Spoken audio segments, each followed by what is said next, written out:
Bill Clinton आप जानते हैं, यूएस के फॉर्मर प्रेसिडेंट।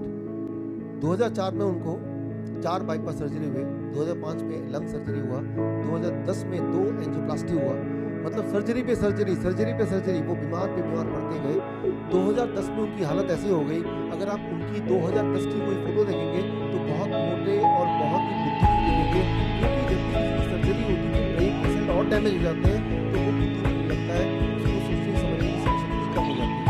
तो 2010 तक वो बहुत कमजोर हो गए, इतने मोटे हो गए, दिमाग से बुद्धू हो गए और उनका इलाज चल रहा था, लग रहा था अभी 2010 में उनको इस तरह का जो डाइट मैं आपको बता रहा हूँ इसके बारे में पता चला, इस तरह के खाने खाने से लोग ठीक हो जाते हैं, हार्ट का पेशेंट ठीक हो जाता है।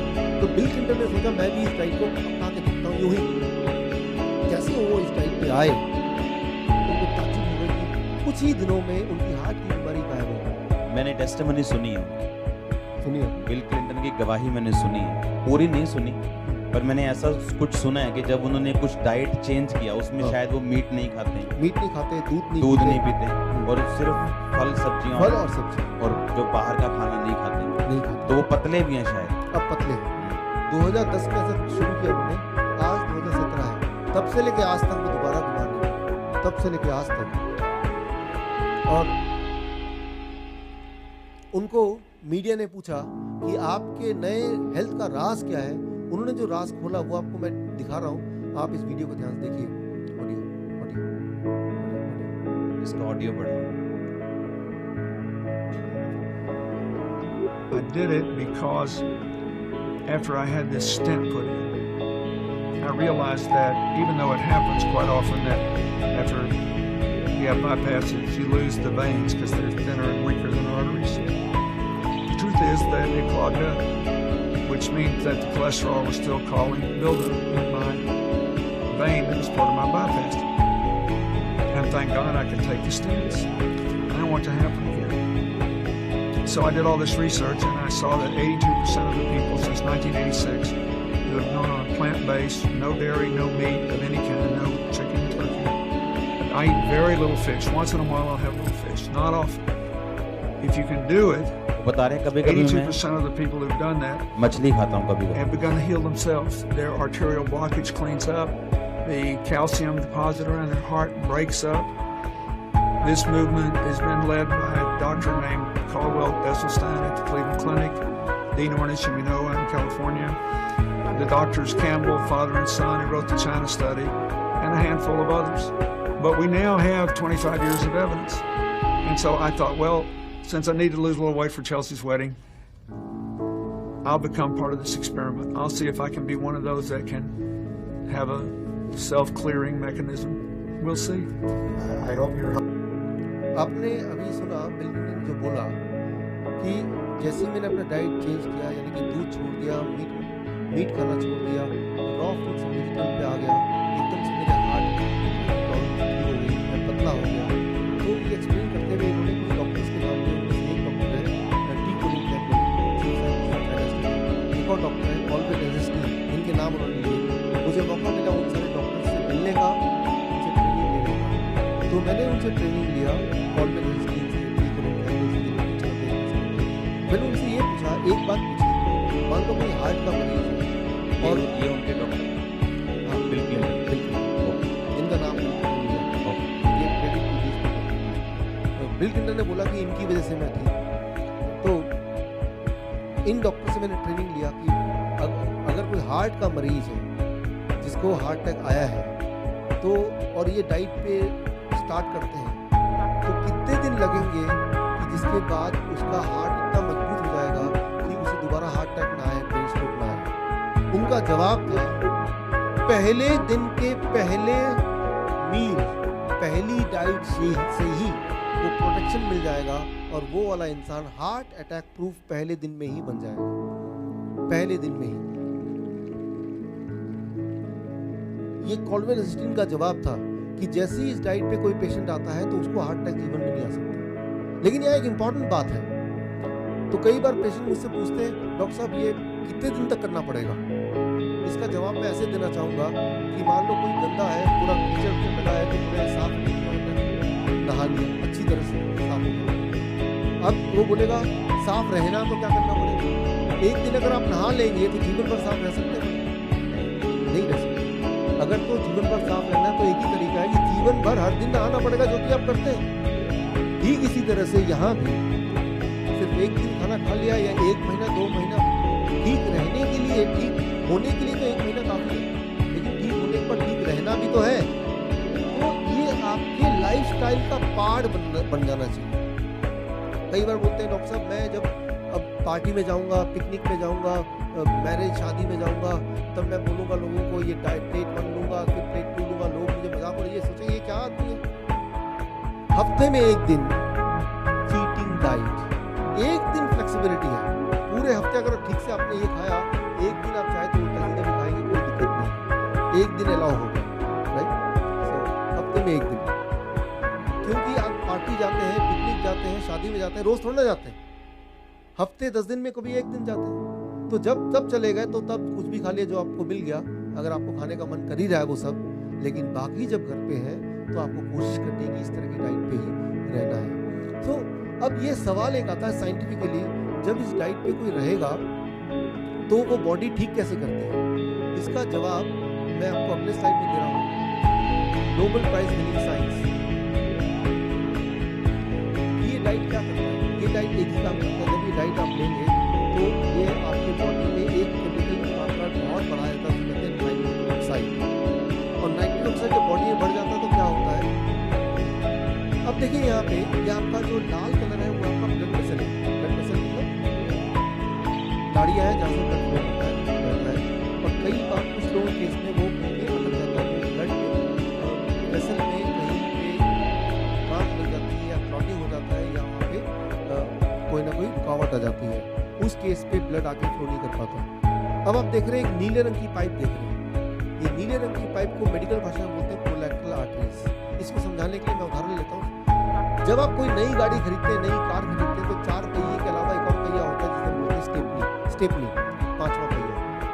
और 5वां पहिया उस वक्त कोई काम का नहीं होता, लेकिन किसी दिन अगर पंचर हो गया कार, तब आपको 5वें पहिए की याद आती है और आपकी गाड़ी चलती रहे, आपका जर्नी पूरा हो। इसीलिए जो कार का मैन्युफैक्चरर है उसने एक 5वां पहिया भी डाल दिया कि किसी दिन अगर पंचर हो गया 4 में से कोई पहिया, तो आप उसको बदल देंगे 5वें पहिए से और आपके जीवन के वो कार चलती रहेगी। ठीक उसी तरह से जब आप और हम पैदा हुए तो गॉड ने हमारे अंदर भी वो स्टेपनी बना दिया।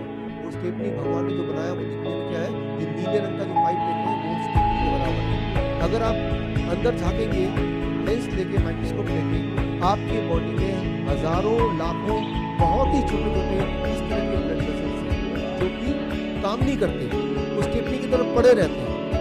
लेकिन किसी का अगर ब्लड वेसल में कभी ब्लॉकेज आ जाता है तो हार्ट अटैक से बचाने के लिए वो जो स्टेपनी है, वो जो ब्लड वेसल है वो खुल जाता है और वो इंसान को हार्ट अटैक नहीं होगा, ब्रेन स्ट्रोक नहीं होगा और उसकी लाइफ ठीक से चलती रहेगी। अब यहाँ पे एक सवाल आता है, अगर ये स्टेपनी हम में से हर एक के बॉडी में ऑलरेडी बना हुआ है तो कुछ लोगों को हार्ट अटैक क्यों आता है, कुछ लोगों को ब्रेन स्ट्रोक क्यों आता है? जवाब ये है, इमेजिन कीजिए आपके कार रास्ते में पंचर हो गई, आपका स्टेपनी भी है, लेकिन स्टेपनी होना ही सफिशिएंट नहीं है। अगर पहिए को बदलना है तो उसके साथ क्या चाहिए? कुछ औजार भी तो चाहिए। उस औजार के बिना वो स्टेपनी भी आपके लिए मीनिंगलेस है। ठीक उसी तरह ये जो नीले रंग का आप देख रहे हैं ब्लड वेसल, ये तभी काम करेगा जब इसको बॉडी कुछ औजार देगी। उस औजार का नाम है नाइट्रिक ऑक्साइड। ये नोबेल प्राइज विनिंग साइंस है। 1998 में मेडिकल साइंस ने पाया कि अगर आपकी बॉडी में नाइट्रिक ऑक्साइड भर जाए, ज़्यादा मात्रा में बनने लगे, तो आपका वो जो नीले रंग की पाइप है वो खुल जाती है और ऐसे लोगों को कभी ज़िंदगी में हार्ट अटैक या ब्रेन स्ट्रोक नहीं हो सकता। तो ये खाना क्या करता है, आपके नीले रंग के पाइप को नाइट्रिक ऑक्साइड के द्वारा खोल देता है, जिससे आप बन जाते हैं heart attack and brain stroke proof. यानी कि आपके जीवन में कभी भी हार्ट अटैक और ब्रेन स्ट्रोक आपको नहीं होगा। So that is very important. अब आखिर में एक बात मैं आपको बोलना चाहूँगा जिससे मैं इसको क्लोज करूँगा। यहाँ आपने देखा कि बचपन से हमारी आदत है, खासतौर पर पंजाब में, यहाँ मैं रहा हूँ, कई साल रहा हूँ, मीट खाने का, अंडे खाने का, दूध पीने का, कि इसी में ताकत है और ये सब अगर हम नहीं खाएंगे तो ताकत कहाँ से आएगी। तो इसके लिए मैं आपको उदाहरण देता हूँ। आज से 2 साल पहले की बात है, मैं एक देश गया, उस देश का नाम है थाईलैंड। थाईलैंड में एक जगह है, छोटी सी जगह सुरिन। हर साल दिसंबर के महीने में वहाँ पे एलिफेंट फेस्टिवल मनाया जाता है, हाथियों का फेस्टिवल। हाथियों के झुंड आते हैं, बहुत सारे हजारों में आते हैं हर साल, और टूरिस्ट पूरी दुनिया से उन हाथियों को देखने आते हैं। 2015 में जब ऐसा हुआ, नवंबर का महीना, तो तब मुझे गवर्नमेंट ऑफ थाईलैंड ने as a guest of honour invite किया उस फेस्टिवल में। तो फेस्टिवल में मैं गया और मैंने देखा कि वहाँ पे हाथी, खूब सारे हाथी चारों तरफ दिखे, और वहाँ पे मुझे मिलाया गया हाथी के डॉक्टर से, डॉक्टर पिटारा, हाथी के डॉक्टर। आदत से मजबूर मैंने उनसे सवाल पूछा, क्या हाथी को कभी कैंसर होता है? जवाब मिला नहीं होता। फिर मैंने पूछा, हाथी को डायबिटीज तो होती होगी? जवाब आया, वो भी नहीं होती। मैंने कहा, हार्ट की बीमारी तो होती होगी? कहा नहीं, हाथी में हार्ट की बीमारी भी नहीं पाई गई। फिर मैंने पूछा, हाथी का ब्लड प्रेशर हाई तो होता होगा? कहा ऐसी कोई मशीन बनी नहीं जिससे ब्लड प्रेशर हाथी का नापा जाए, लेकिन लगता ये है कि ब्लड प्रेशर भी उनका नॉर्मल ही रहता है। मन में ख्याल आया, जब हाथी बीमार पड़ते ही नहीं है तो हाथी का डॉक्टर रखने की जरूरत भी क्या है। जब मैं ये सोच ही रहा था कि एक अनाउंसमेंट पे मेरा ध्यान गया। वो अनाउंसमेंट कुछ ऐसा था कि कृपया करके हाथी को इंसानी खाना ना दें, हाथी बीमार पड़ता है। सो बोलने का मतलब है कि एक कंडीशन में हाथी बीमार पड़ता है जब उसको पका के खाना देते हैं, छोले भटूरे दे देंगे, ब्रेड दे देंगे, दूध पिला देंगे, रोटी दे देंगे, चावल दे देंगे, that is the only condition जब वो बीमार पड़ता है। फिर मैंने देखा कि पूरी सड़क जो भरी थी थोड़ी देर पहले, फल और सब्जी से बिखरे हुए थे, लोगों ने वहाँ बिछा के रखे थे, हाथी खा खा के उनको खत्म कर दिया। तो हाथी का डाइट क्या है? Fruits and vegetable. तो दुनिया का, इस प्लेनेट का जो स्ट्रॉन्गेस्ट एनिमल है, उसका जो डाइट है वही तो आपका डाइट है, फ्रूट्स एंड वेजिटेबल, राइट। सो मैं आपको ये चैलेंज करता हूँ कि इस डाइट पे आप रहिए 15 दिन। उसके बाद जो लोग जिम जाते हैं, जो लोग भागते हैं, जो लोग कोई स्पोर्ट्स में पार्टिसिपेट करते हैं, वो अपना, उनके लिए आसान है, अपना कितना ताकत बढ़ गया, अपनी स्पीड कितनी बढ़ गई, वो कैलकुलेट कर सकते हैं, बिकॉज उनको पता है कि अभी कितनी स्पीड है। लेकिन मैं आपको बता सकता हूँ अपने एक्सपीरियंस से कि आप हर दिन पिछले दिन से और अच्छे होते जाएंगे और अच्छे होते जाएंगे। तो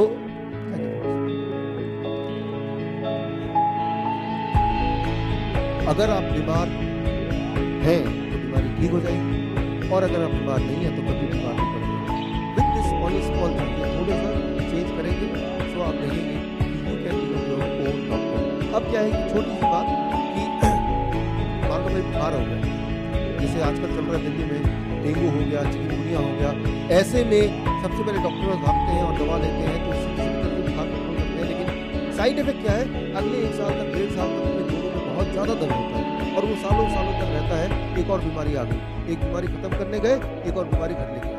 आपको मैं एक टिप दे रहा हूँ, एक मेथड दे रहा हूँ, एक तरीका दे रहा हूँ। ये तरीका अपनाते ही चिकनगुनिया, डेंगू या फीवर ये एकदम कंट्रोल हो जाएगा, ब्लड और टेम्परेचर एकदम कंट्रोल हो जाएगा। वो ये, अगर ऐसा कुछ होता है, चिकनगुनिया, डेंगू या टेम्परेचर बढ़ता है आपका, तो 3 दिन के लिए प्लेट 2 बंद कर दीजिए, और अगर ऐसा करेंगे, सिर्फ प्लेट 1 और फ्रूट डाइट पर रहेंगे, तो आपका टेम्परेचर बढ़ नहीं सकता है, वो 102 से नीचे ही रहेगा, और 3 दिन के अंदर आप पूरी तरह से डेंगू और चिकनगुनिया से आज़ाद हो सकते हैं।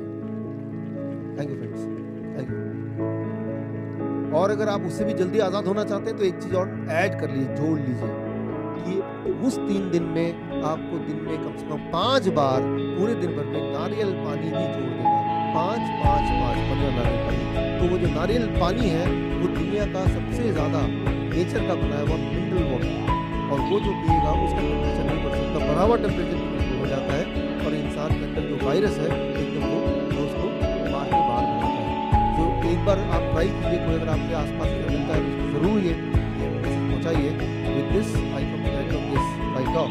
आपने मोहम्मद यास सुनने